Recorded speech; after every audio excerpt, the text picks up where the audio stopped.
out here in Oneida today, catching up with the Kinney family. I hope you caught the interview we did with Paul Kinney, former quarter midget runner, also ran Sportsman 358s, and of course finished his career with the Empire Super Sprints. But this is the patriarch of the family. Yeah. This is Ned Kinney. You like that? Patriarch? You like Yeah, that? that's good. That's You should have that on your desk maybe or something. He's 69 years old. And in case you didn't know, he raced, never won though, from about 1970 to 1980. And if you saw something he sold on Facebook a little while ago, you know that he's a Mopar man.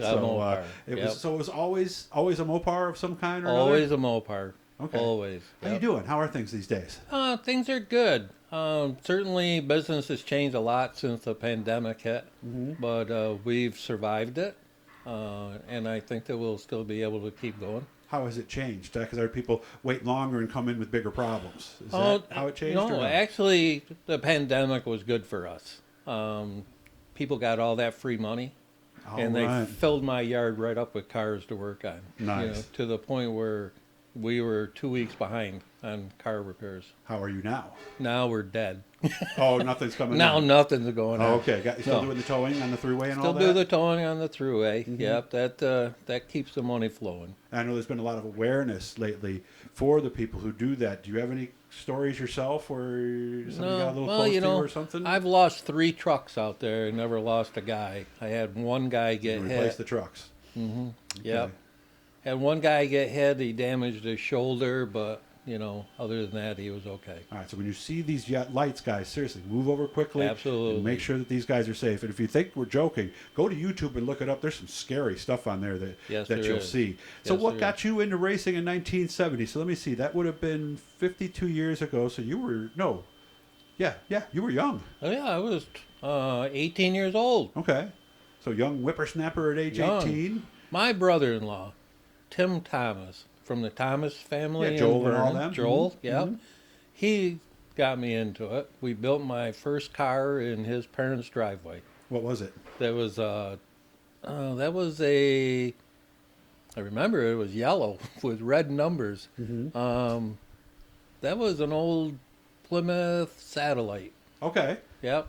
How did it go, that old Plymouth Satellite? I didn't know anything about it. No. Okay. I was not a good driver. I have to admit it. I was not a good driver. No.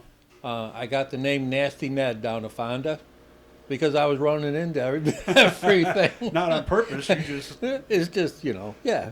What do they say? You ran out of talent, right? There you go. That? Yeah. Okay. Yeah. What were some of the other? You told me you had a Dodge Magnum, but the one car you really liked, you said you had a Plymouth Duster that was probably the best car you had. The Duster. Everybody thought that was a Petty kit car. Richard Petty kit car. They had kit cars? Oh yeah, Richard did. Yeah, he had cars that you could buy through Mopar. That were Dusters, and I think they were Darts back then. Okay. Yeah. And they were easy to turn into either a drag car or a roundy round stock car kind of thing. Yeah. It wasn't one of them. It just looked. It looked so good, and it was fast. It was fast. Yeah. Okay. Maybe faster than the driver. Faster than the driver. Easily, huh? Okay. Yeah. And he ran a Brookfield, Fonda, and Utica Rome, and this was back when Utica Rome had a different surface on there, right? Asphalt. It was a short track with asphalt. Guys hated me coming there on Sunday after racing Fonda Saturday night on the dirt. Why did they hate you?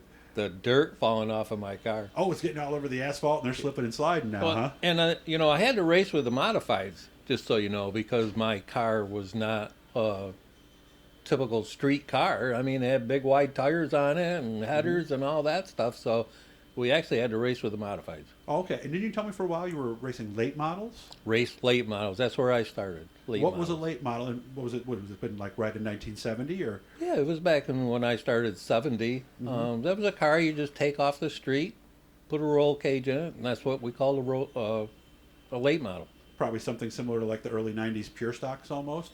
It was a pure stock, okay, except but they just called them late models. Late models back then. So nothing like what we think about when we think about late models today. Nothing like they are today. Okay. No. And you told me your best run actually came on the asphalt at Utica. On asphalt, I finished third one night. Did you have a shot at it? No. No. But I finished third. I bought 2 new tires, and you said it was $600 for third, right? I finished 600. Yeah. Yeah. Could you make a little money maybe back then, or no? No, it No, was you all, still it didn't was make definitely all fun. Oh, okay. So how Yeah. did you get your son involved? Was that Oh. did he want to do it? Did you want to do it? What was? That was all me. Yeah. Absolutely all me. You Mhm. know, I was in business, and in 1980 when I started the business, I knew that racing and business weren't going to go together. I So see. I got rid of all the racing stuff, got married in 82. In 84, Paul came along, and the old famous Donnie Caswell. You remember Donnie Yes, Caswell? I do. Yes. Well, Donnie had bought a quarter midget for his daughter, and he came down to my house and pulled in my yard to show me it. And I said, "Man, where do I get one?" But this was Paul was 4 years old, and his daughter, Donnie's daughter, was too. And so I looked it all over. I said, "Where can I get one of these?" And he happened to locate one for me. I went and bought it, and that was the start of our racing career. Mm-hmm. You know, in 1980. Oh, let's see, 80. 89? 80, well, if he was No. born in 83, 87, He was 88? 4 years old. He was 4 years old because Okay. they couldn't start quarter midget racing until they were 5. Right, so he just practiced. So we practiced. Okay. Yeah, From what I understand, he did pretty well. Did he pick it up right away? he did. He did. Just, But just we- like that, huh? But we practiced 4 nights a week Oh, that much? and raced the 5th night to begin with, and then we got into it. I got into it so much that we started traveling. You know, and you travel up and down the East Coast. Yep. One thing people don't know about Paul, he is the only driver from Syracuse quarter midgets to be in the Hall of Fame at Talladega. No kidding. Yes. I didn't know that either. So, Yes, he- so what do you miss about all that? Those Everything. times? Everything. Everything. Nothing, It's the worst part of my life, huh? Yeah. really.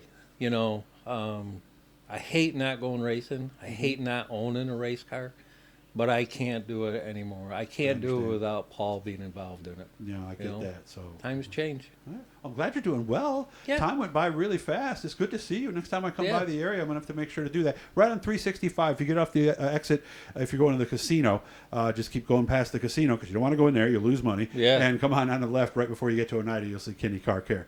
I'm glad you're doing well, man. And thanks so much for Real good. trusting me and doing this. Thanks, okay? Doug. Yeah. Hit the blue E, guys. That'll subscribe. Let me know time I'm talking to somebody cool. You take care, and I'll see you again soon. All right, great.